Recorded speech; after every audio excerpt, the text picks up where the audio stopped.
Welcome to Tabletop Gaming Guild. Tabletop Gaming Guild is all about the experiences and memories of playing board games with friends and family can't grade. On this episode, we have Peter and Jason from Faction Battlegrounds. We're going to talk about their Kickstarter. So, welcome, Jason and Peter. It's been a while since you guys have been on, and congratulations on funding a successful Kickstarter. Well, we appreciate it. Thanks again for having us. We're excited to be back. Yeah, thanks so much. Do you guys want to tell us a little bit about your game? Sure, yeah. So Faction Battlegrounds is a 2 to 4 player combat card game, basically where players assume the role of a general of 9 different factions, and they get to control armies of kind of mythological monsters and soldiers across a battleground that they make with their opponent. They play to 25 victory points, and you score points by eliminating enemy units. It plays about 30 to 45 minutes. There's no decks, no turns, no luck. We have some different systems within the game that mitigate some of that. So it's a great little, in my opinion, skirmish card game that you can play and pick up relatively easily. And if you like strategy games, we hope you check it out. Yeah, and I really like the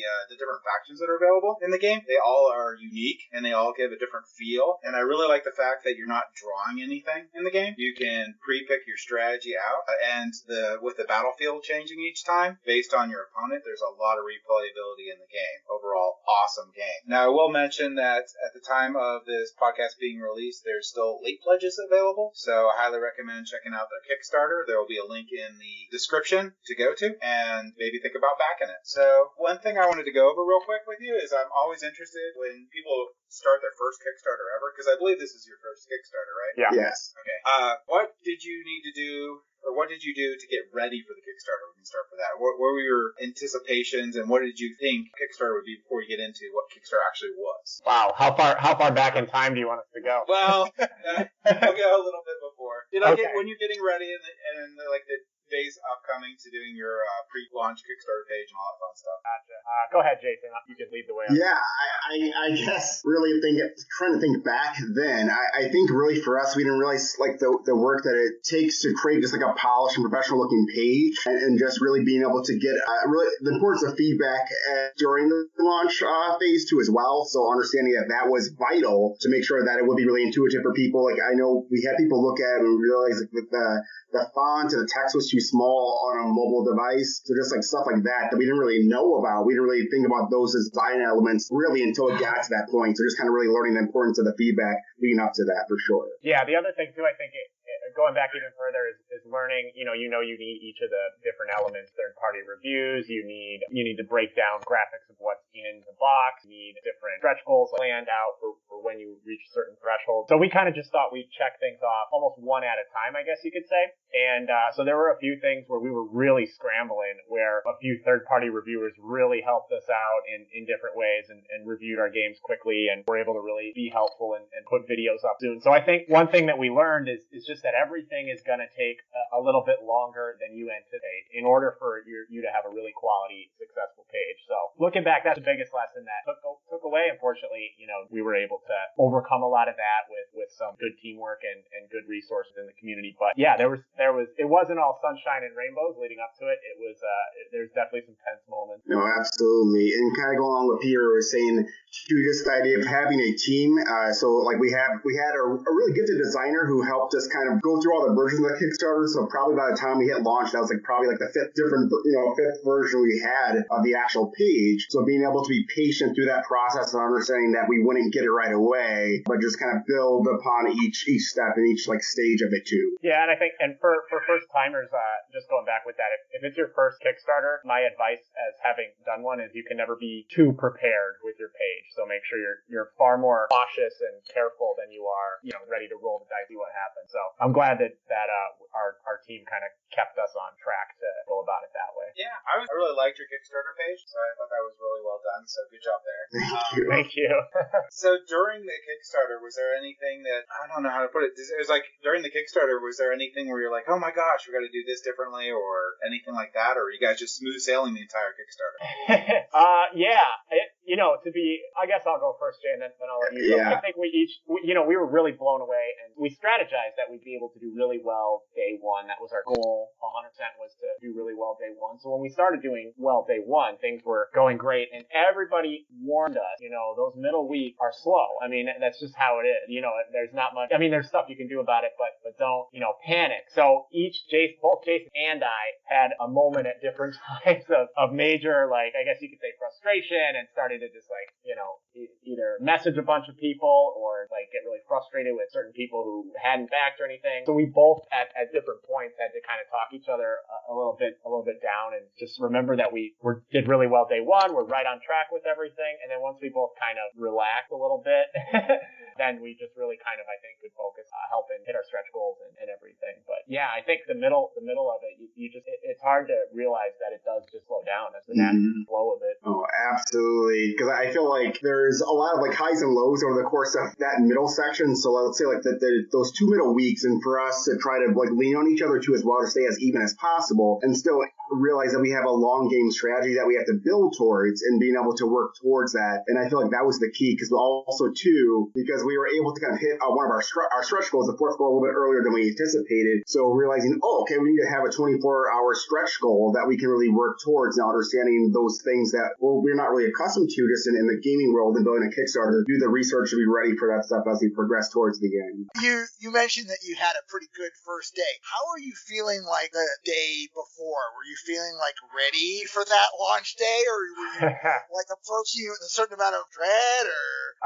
Man, that's a great question, because for me it was like a mix of just like excitement and also ready to just like get going. The night before was just like dragging, and we live in different states, so I actually went to where Jason lived to run the first day of the Kickstarter, and that night before we were still putting in third-party review videos. We had one more video we had to squeeze in. We were still tweaking the page, and we were like, okay, we're gonna set our alarms, we're gonna launch, we're gonna get all our family and friends ready to go in the first hour. And so we were just ready like to execute. It's like being on the top of a high dive, and you're just ready to like jump off, and you're like nervous, but you're like really excited at the same time. It was kind of how I felt. No, same here. And I feel like too, like for people who are planning to launch a Kickstarter, like you try to set a schedule almost, essentially, like set a bedtime. Because I feel like Peter and I, we could have the entire night before, just like tweaking stuff and going over things too, because we did make some adjustments the night before. But just there's so much excitement. Like I think I probably had to take like some NyQuil or something like that, like the night before too as well, just to try to like simmer down before the launch the next day. But just trying to make sure we were in a position where we could finish for the evening and then come back the next day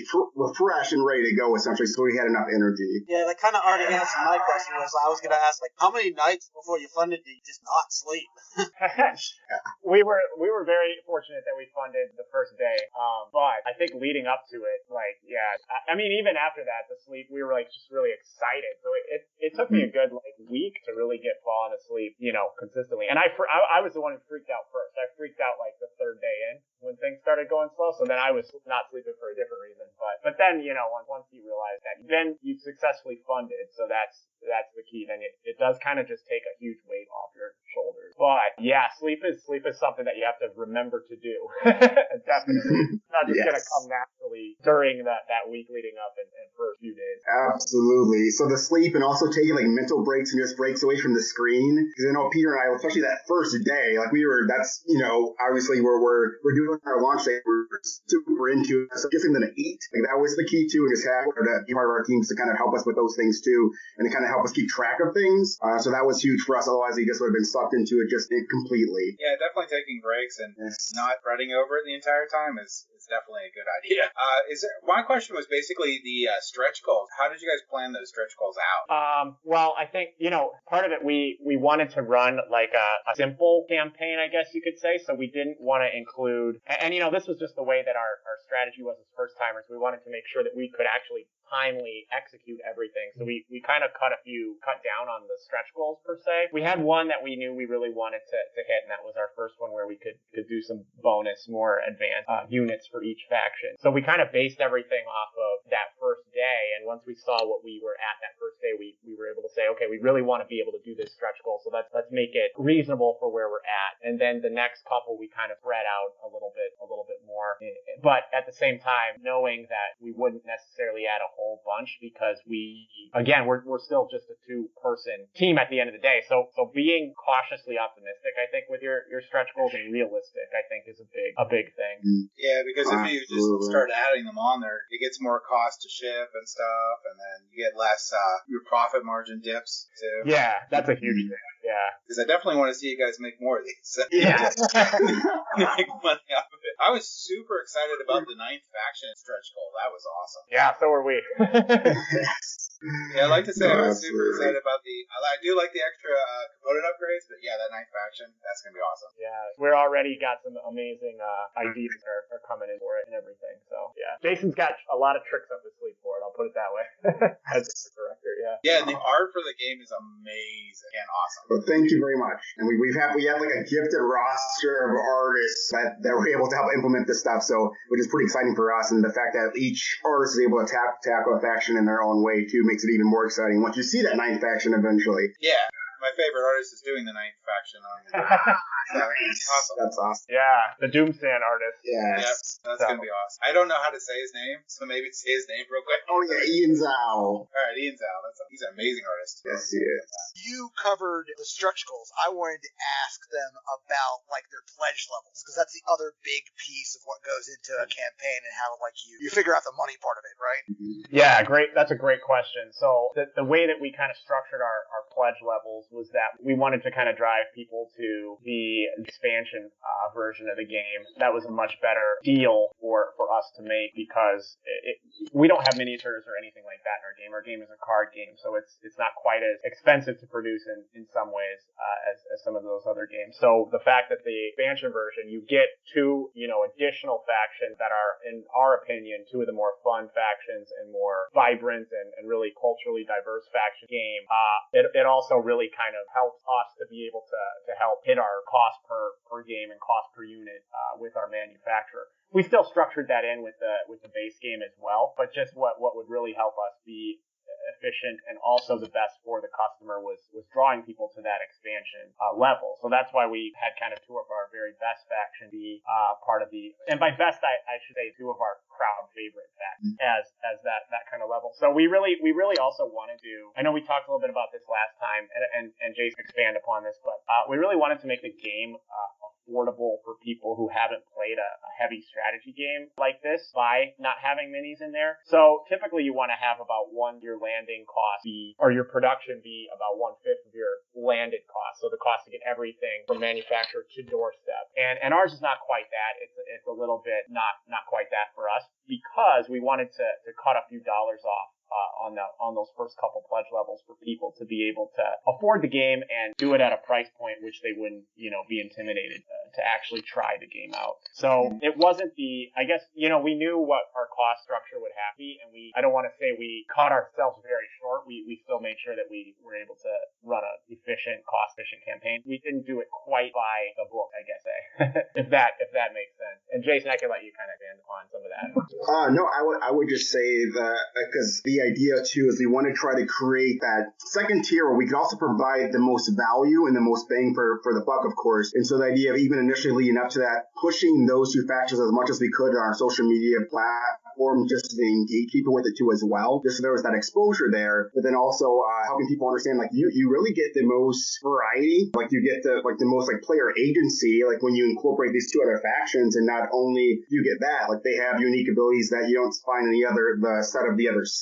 I think that was really the important push to really try to get people to engage and hopefully purchase that second tier. But Dan, there's like I think that's a part that you kind of underestimate too going in is you could follow some simple formulas and figure all that out, but there's a lot that goes into it. Every single time you want to do a different component or a stretch goal, you have to factor everything in. So that was a learning curve experience for us as well, was figuring out how to structure a lot of that. And also being patient with it too.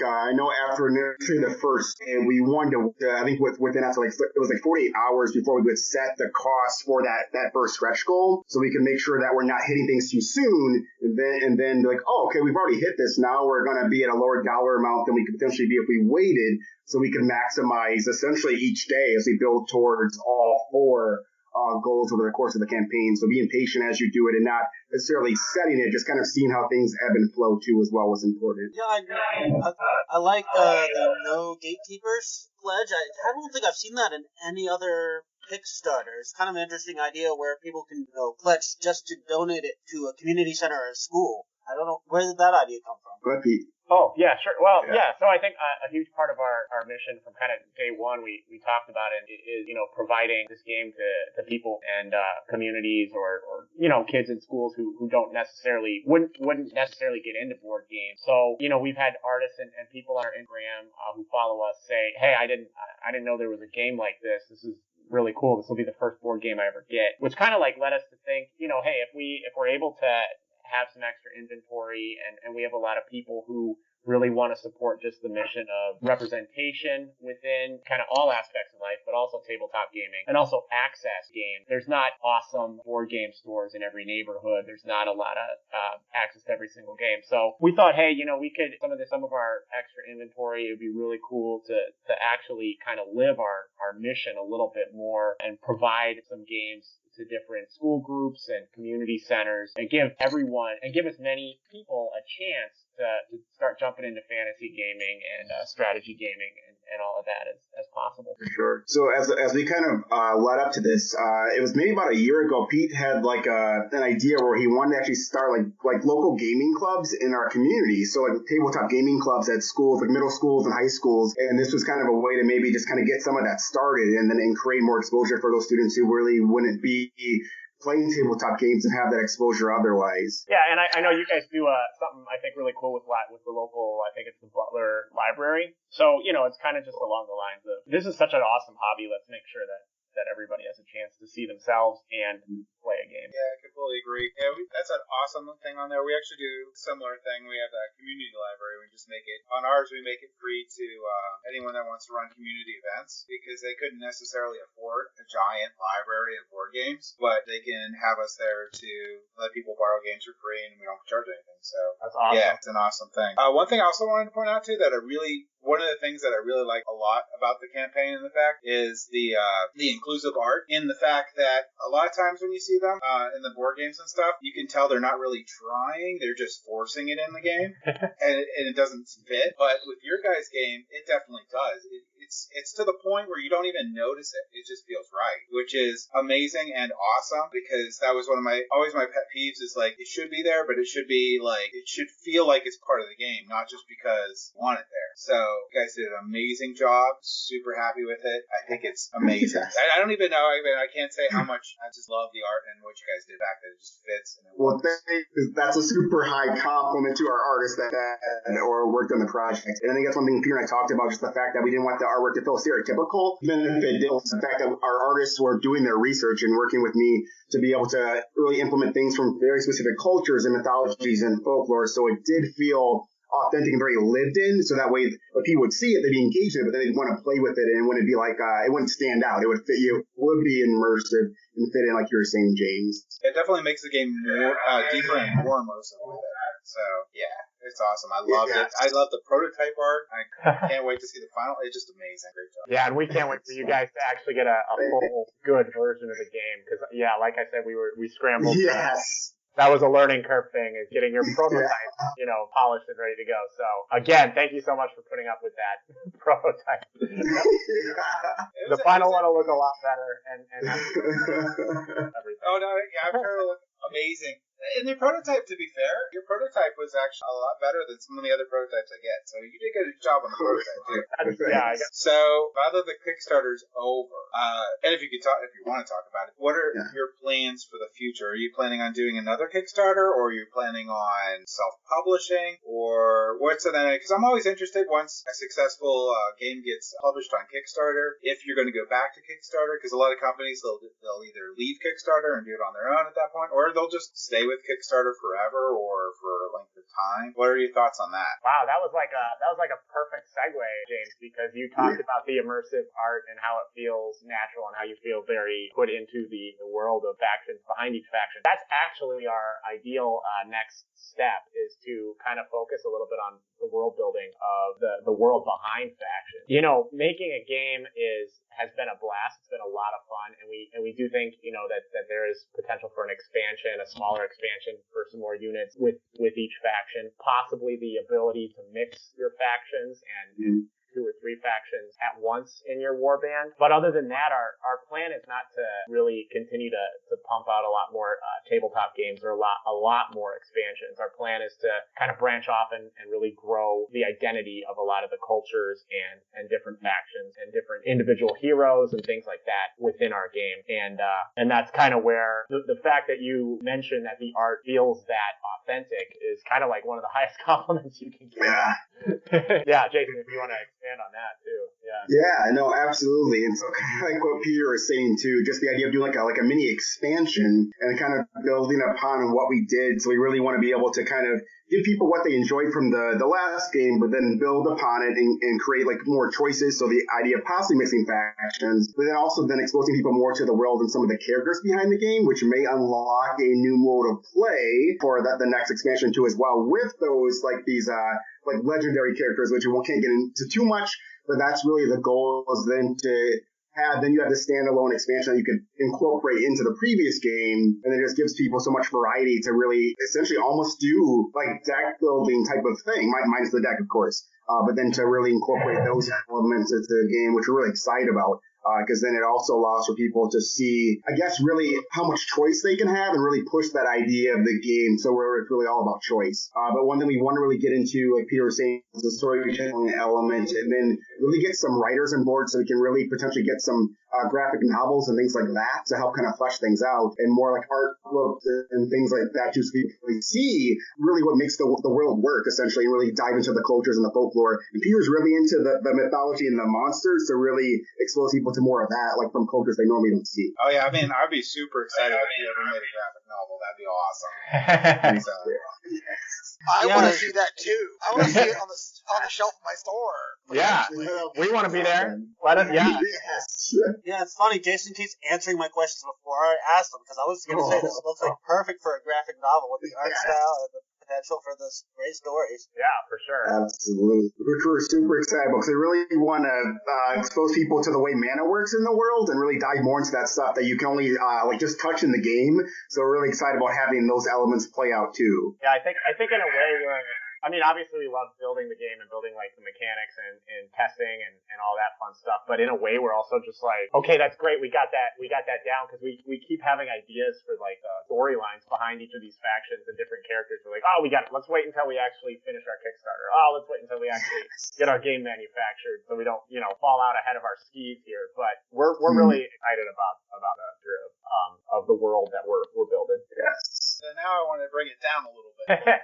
So this question is, what did you go into deciding like who's going to manufacture the game for you, getting the components and all that horrible logistic stuff like shipping and getting it all together and fulfilled? Like, what was that like? Yeah, so the manufacturing, that was really interesting. A lot of it, you know, fortunately, there's a lot of really good blogs and Facebook groups, and people share kind of their timelines and what you know you should expect. There's a couple of really key blogs that like list a lot of different manufacturers. One of them is Jamie Stegmeier's blog, and he helps with every aspect of Kickstarter, so you can always find some articles there. Another one is a little bit older, but it's actually the one I got a lot off of. It's a blog by a guy by the name of James Manthe. I don't know if that name is familiar, or James Matthew maybe, but he ran a lot of successful Kickstarters as well, and so he basically just lists of manufacturers and different things like that. And so, you know, once we had a basic idea of what we wanted to do as far as components go, you know, I just reached out to about 10 or 11 different manufacturers, and all at the same time and said, hey, what would the price be for this? And so they all kind of sent different quotes back and things like that. And one, at first, you know, we wanted to start with, we didn't want to have so many copies of the game. We didn't want to have like 2,000 copies of the game as our minimum that we had to print. It's called a minimum qualifying order or something. But basically we started off with the ones that could do smaller orders, so 500 copies game. And we had one particular manufacturer that really was excellent as far as bonding. Stayed up, at 3 in the morning. He's in China and stayed up until 3 in the morning working with us and was able to do all of our components really well and everything. And then, on those groups, I was able to find a couple other people who had their games also done by this manufacturer. So I backed their game, got their game shipped. All the components looked great. They were really helpful. So it's just, it's just throwing yourself out there, I guess. Because we had no idea about any of it. And then with shipping too, again, there was just a list of a few different companies that had done games like this before. We found a guy in Chicago. He was really willing to come meet with us and talk it through with us. And then he hops on calls with us. And we appreciate the responsiveness and the people who are answering a lot of questions, because we come into it with a lot of questions with it being our first time. And then same thing with our pledge manager.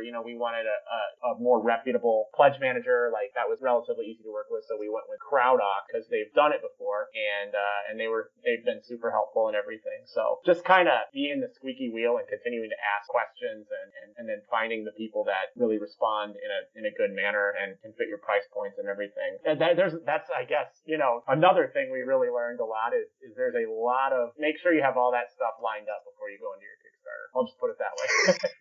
Or at least very close to lined up. At least what you want to, at least an idea for what you want to do. So, yeah. Yeah, so I wanted to mention some of the names you said, like Jamie Stegmeyer. He does a ton of content on Kickstarter, on Make Games. He owns Stonemeyer Games, and one of my favorite games, Scythe, he designs.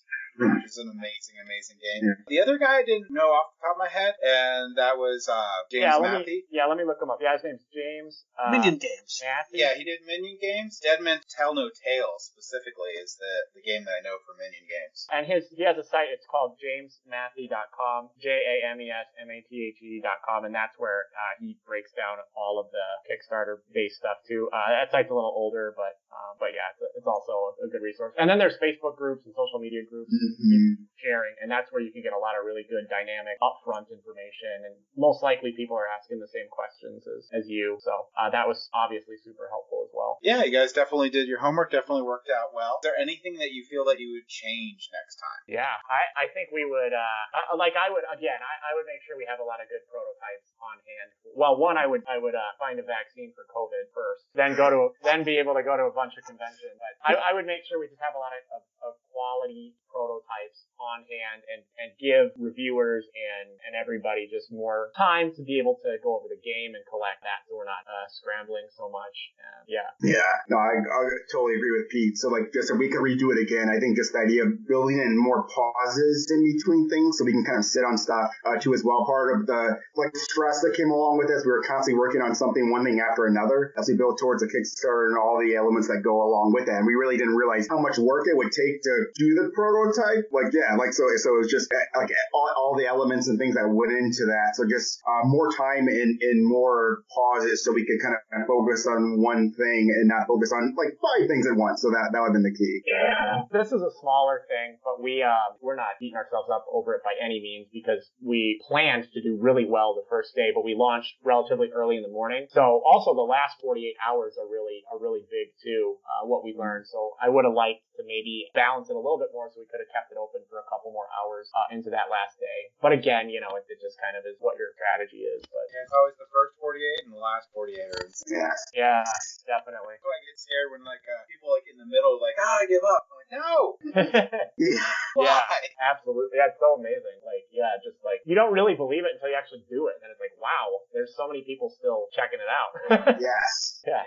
And that's the other thing too. I also found that in general, the Kickstarter community is very nice. There's exceptions in projects, especially some of those CMON ones and other ones. But in general, I think from reading the comments and going through the comments on there when I was watching it, it seemed like the community was really nice. Do you guys have the same feeling on Kickstarter? Oh yeah. Oh, absolutely. I felt like they were willing to ask a lot of questions too as well, and not to to try to I guess make sure that they felt comfortable with the product too, and I felt like that made us feel comfortable. So I felt like it was just a nice give and take, and it was a good community in Kickstarter. Yeah, and the cool thing is they know the challenges that go into it, so they know that they're not going to get their game tomorrow or anything like that, and they know that they're helping you be able to produce the game as opposed to straight out buying it outright. At the same time, our goal was to be as, transparent and prepared as possible with it being our first time. So, making sure we had those things, a good idea of things like how we're going to get it shipped, how we're going to get it made, having our pledge manager relatively smooth and easy. Making sure that we had those things in order was our responsibility as first-time, designers and Kickstarters to make sure that people could understand we're not just, flailing in the wind. We're trying our best to make sure that we've done our homework and take your pledge seriously so that we're going to be able to get the game in a timely manner. So this is an oddball question for you guys, but when you guys were doing research and playing with getting your game ready and maybe looking at other games, did you find a game outside of Faction Battlegrounds that you guys liked that was in the hobby? Are you just in terms of like a Kickstarter game, or no, just in general, like when you're looking at other games that are out there and what they're doing and stuff, did you actually find a game that you like? Yeah, I have a very like specific-ish. I really like fantasy strategy game, but I really like the game. I think it's called War Chest. Like I saw, that looked like a really really fun, cool game, and I liked the way it was designed and set up. So that was one I really liked. I had played Summoner Wars a little bit, but I jumped back into it and played it a lot more seriously because it compared a lot to Factions, and I really enjoyed that a lot more as well. And then there's just a lot of other games of other games that we'd support that look really cool that I wouldn't have necessarily played on my own. But there's a game called Hoop Gods that came out a little bit earlier than ours. That's about like street basketball that looks pretty fun. Yeah, I think there's a bunch, and not playing a ton of too many games prior to this, it's really opened my eyes to how creative a lot of these designers are. Yeah, those are just the few that I know, totally agree. So there was a game that was launched on Kickstarter called Here to Slay that I backed. Oh yeah, so it's like this D&D style game, but it's much shorter in nature because I played D&D with like some of my colleagues, and we played for like 6 hours. But the idea of having this compact game where we could play just for an hour, and that kind of reminded me of what we're trying to do with Factions and make this compact game where you have these elements of combat, but it's done just in a different way with a different art style. And seeing a game like that was really successful, and something like that was really inspiring for me as we were kind of building and working towards our Kickstarter. So that was probably one of the games that stood out to me the most as we kind of built our Kickstarter. For sure. Yeah, Here to Slay is a fun game. Peter's going to be sad that he missed this because he loves that game. And Summoner Wars is pretty similar to your game. I used to play a lot of Summoner Wars, and I will say that Faction Battlegrounds fixed my main dislike in the game of Summoner Wars, and that's why in Summoner Wars you actually draw your cards. So you shuffle a deck, draw your cards on there. And you can have bad games in Summoner Wars where you just draw all walls. Yeah. Like, what am I going to do? That's like the second best compliment you could give us, because that was what we wanted. We wanted to make a game where you could not blame it on having a bad hand. So yes, yeah, you definitely accomplished that. It's up to you what pick and what you deploy game, which I like a lot better than base my wall. Definitely, absolutely. Yeah, but there's a lot of really cool projects, not only that have come out recently, but that are coming out as well, where you see like designers just with some really just cool ideas. And it's they say the hobby's really growing and taking off, and now that we're like involved in it, we can really see that there's just such a huge market that's growing. And we had people from all over the world, back our game that we were really excited and really thrilled to see. So yeah, it's definitely a unique and growing community that is overly friendly. I've never had a bad interaction. I've always had fun. I've had people help me out for no reason whatsoever than just to help me out. Yeah, which is amazing, awesome. Yeah, same here. Yeah. So now that you have your, so you're working on getting the Kickstarter published and released, but you have to have a little bit of your own time again. Mm-hmm. Yeah, Jason had his own time so much that he actually got married. Oh, congratulations! Oh yeah, yeah, the same month of this Kickstarter, so a few weeks after, that's when I switched towards and started focusing on that instead. But yeah. Yeah, it was a very relaxing holiday this time around. That's awesome. Yeah. So did you have to tell her the Kickstarter comes first? How'd that go over? I want to know. She's pretty familiar with this, so she's helped out at some of the conventions we went to pre-COVID, so at least she understands the lifestyle at this point. Yeah. When conventions start again and ever again, are you guys going to do thinking about doing a booth at like Gen Con or any of these other ones? Yeah, that's definitely on the short list of plans. We absolutely want to do that if it's, obviously COVID permitting. But that's part of the reason why we also adjusted what we want to do with our inventory is to be prepared to, we kind of learned the lesson, like always make sure you have inventory ready for things like conventions and for different things like that. So we absolutely want to go to some of those bigger conventions and smaller local ones too, because, according to the playbook, that's a huge step is be present at conventions like those. So we were going to go last year, but we're really excited to make our debut at a Gen Con or something like that, hopefully in the next year or so. So now you guys are branching out. You might do graphic novel, might do these other things. What would be your primary goal? Would it be to be able to form a permanent company, or would it be what's your next goal? Well, the next goal is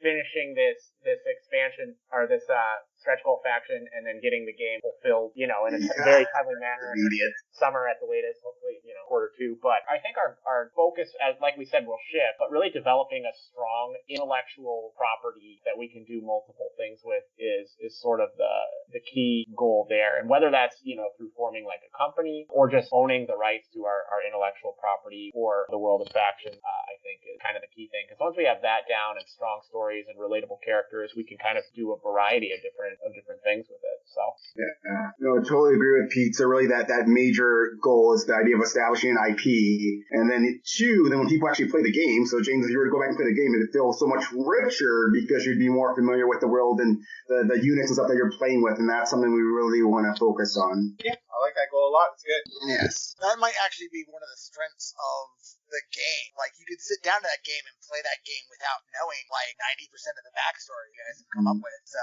accessibility, I guess.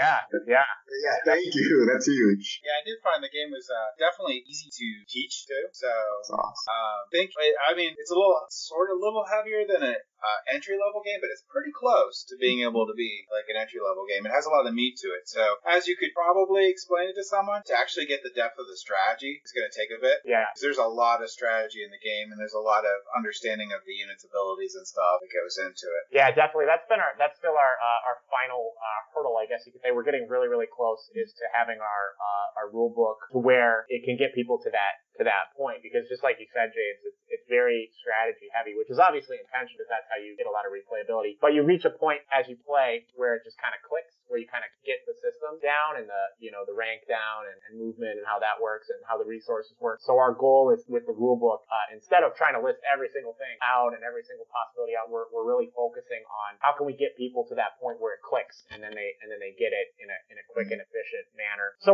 that's kind of our last piece that we're working to figure out. We're getting pretty close on that, but yeah, you're right. It can feel pretty heavy until you reach that point of understanding, and that comes at a different time for different people, and that's another hurdle that Jason and I have talked a lot about, is because we do want to open the game up, as you said, kind of an entry level game. We want to have the game be a game that a lot of people try maybe for a tabletop game for the first time. It's really important that we're able to get some of those heavier strategies flowing a little bit quicker. So, and in order to do that, they have to be able to get the basic understanding of kind of the four main attributes in the game, how to play tiles and how to move, how to cast spells. And then the quicker that people can grasp that, the more they can start to look at some of the advanced strategy stuff. Yeah, that's one of the things that's, I think, I've heard repeatedly that the hardest is the rule book, and it's actually one of the most important thing, I think, to a game. So I'm glad you guys are taking extra time on it and making sure that it's perfect and stuff, because that's really, like, for most people, that's the only thing they get to see. It's them and that rule book. Yeah, 100%. Yeah. And we've seen a few cool games where they've got QR code on the side of the game as well, which is something we're going to try to do too. That takes you to a video that shows you how to play the game also. So we're going to try to have every learning tool available for people as well, because there's nothing worse than a really cool, good looking game that is frustrating to play, whether it's because the game design itself is almost unplayable or because the rule book just isn't clear. And there's not a lot of examples of that, but you come across them every time to time, and that's just would be bad. I guess you could say. Yeah, I love the QR code thing where they're like, oh, you can watch this video because I read so so many rule books. Every once in a while, I was like, yes, I will. Yeah.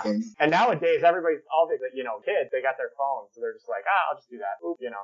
Absolutely. And Peter wanted to set up very specifically, for example, too, where there'd be like timestamps, like, I want to learn about combat. So then you scan this section and just like that, or I want to learn about, the steps of a round. So something along those lines too, where people can find what they want right away, because we don't want people like, rifling through things and trying to figure it out. Because we figure if we can give them agency right away, then they'll be able to enjoy it right away and they just have a much better experience. Yeah, I did see a game, but they had all the videos chunked out into the different sections and stuff. You could they did it as a playlist where you could do them all, or you could just pick on an order. I liked it a lot. That's a great, actually, I'm gonna write that kind of down a little bit.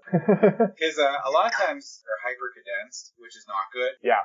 And I do like it broken down like that, so I could just do the playlist, listen to all of it, or it's like, I didn't understand what the heck they were talking about combat. I gotta rewatch that. I don't want to fast forward through a video. Let's click on the thing. Yes. Yeah. Well, yeah, I mean, we honestly, we can't thank you guys enough. You guys have been, so supportive of us from the beginning and inviting us to be on your podcast, checking out our game and doing the review videos, and love the faction breakdowns. They were really on point, and you figured out each faction kind of style, almost to a T, which is good. The overview of how you should play with each of the ones that you had. So we are just so grateful to Tabletop Gaming Guild. So however, we can support you guys and help you guys too, we definitely want to. Absolutely. Yeah, definitely thank you. I definitely want to do a final review on the game too, and I actually want to do the overview on each of the factions again, because I think that'd be awesome. Yes. Yes.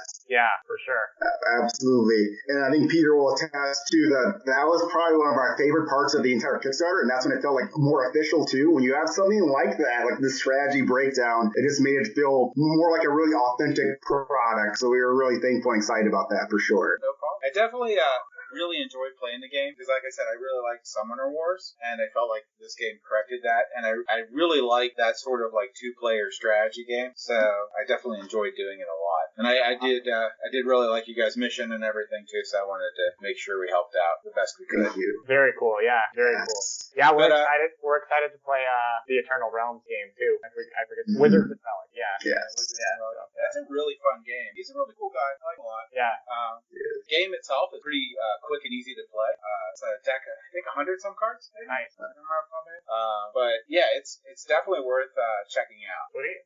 But definitely thank you, both of you, for coming on the podcast. I enjoyed having you. Love your game. I can't wait to see what you guys do. But yeah, I definitely want to have you guys on again, especially when you're going to be doing anything new. Just let us know. We'll definitely have you on another podcast. I think you guys had a bright future, and I can't wait to see what you guys come out with. Thanks so much. It's really cool too. I do want to mention one more thing for you guys. My wife and like my mom and other people don't play a lot of games, and they said after listening to the first podcast in particular that you guys really kind of brought out the best explanations in our game for them. So yeah, your content it obviously appeals to gamers, but you did a really good job of kind of explaining our game, and some of the people who don't necessarily play a lot of games really could understand kind of what we were talking about. So yeah, I want to thank you guys for that too. Oh, no problem. Thank you. That's our goal. It's our goal to bring the game to more people. So that's awesome.